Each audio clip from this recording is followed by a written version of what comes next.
Okay, so for this video, we're going to be looking at the feet a little bit closer. We're going to be looking specifically at the pinky toe knuckles on the outsides of the feet towards the front. So it's where the toe meets the main part of the foot on the outside there. So it's like right here. Okay, you can see that on each side. So you want to imagine like laser pointers coming off of there when you're trying to hold yourself in neutral, either standing, sitting, especially when you're walking. So we walk, we come down, you want to imagine like the outer heel rolling towards that pinky toe knuckle, right there, okay? And you imagine that laser pointer coming straight out front. And the reason you want to do that is because if you look at both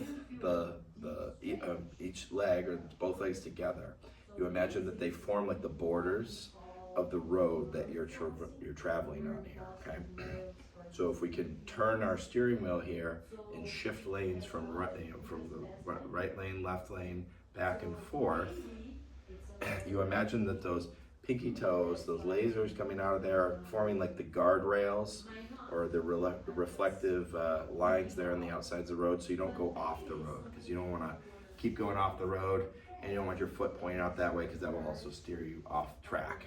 So we want to keep those nice and aligned as you're walking, and just imagine that bordering the two sides of the feet as you're walking and keeping those feet rather straight, and that will keep you, as you roll through your wheels here on the bottom, keep you on track, keep you narrow, because you can better define how wide your stance is and how wide your gait is. And when we walk, as we go faster especially, you want to make it more narrow so it's more streamlined. You're just like cutting, imagine like cutting through the air like a knife versus like a parachute or waddling or something like that.